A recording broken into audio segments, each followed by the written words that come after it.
চট্টগ্রামের জলাবদ্ধতা নিরসন প্রকল্পকে সরকার অগ্রাধিকার দিচ্ছে বলে মন্তব্য করেছেন অর্থ পরিকল্পনা মন্ত্রী আমির খসরু মাহমুদ চৌধুরী। দুপুরে জলাবদ্ধতা প্রবণ এলাকা পরিদর্শন করে তিনি তহবিল সংকট সত্ত্বেও এ প্রকল্পে অর্থ ছাড় দেওয়ার কথা জানান। পাশাপাশি গত 7 থেকে 8 বছরে এই মেগা প্রকল্পে দুর্নীতি লুটপাট তদন্তেরও ঘোষণা দেন।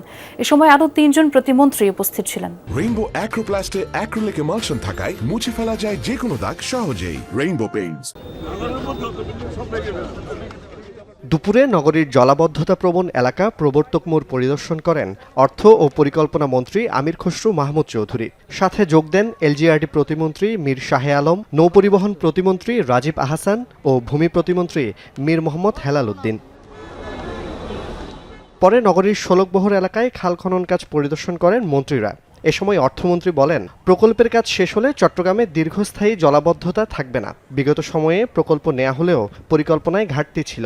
সরকারি তহবিলের অবস্থা খারাপ হওয়া সত্ত্বেও চট্টগ্রামকে প্রাধান্য দিয়ে জলাবদ্ধতা নিরসনে অর্থ ছাড় দেওয়া হবে বলে জানান অর্থমন্ত্রী। প্রকল্পগুলো এখন প্রায় শেষের দিকে। এই বর্ষার জন্য কাজ কিছু বন্ধ থাকবে। বর্ষার পরে এই প্রকল্পগুলো পরিপূর্ণভাবে সম্পাদন হবে এবং এরপরে আমরা আশা করি চট্টগ্রামের পানি জলাবদ্ধতার যে সমস্যা, পানি নিষ্কাশনের যে সমস্যা, এগুলোর সমাধান হবে। বিগত সরকারের সময় জলাবদ্ধতা নিরসন প্রকল্পে লুটপাটের তদন্ত এবং লুটপাটের সাথে কারা জড়িত তা বের করা হবে বলেও জানান অর্থমন্ত্রী। লুটপাটের হিসাব তো আলাদা হিসাব। তা আমরা এখন আমাদের প্রকল্পটার সমাধান না করলে চট্টগ্রামবাসী যে জলাবদ্ধতা যে কষ্ট পাচ্ছে, এটা আমাদের হচ্ছে প্রাধান্য দিতে হচ্ছে এটাকে, এবং লুটপাটের হিসাব নিশ্চয়ই বের করা হবে। এই লুটপাটের সাথে কারা জড়িত সেটাও বের করা হবে।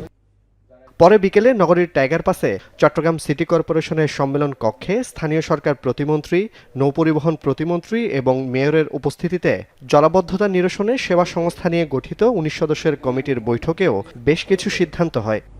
যেখানে আমি মনে করছি যে জুবায়েত ইবনে শাহাদাত, যমুনা নিউজ, চট্টগ্রাম।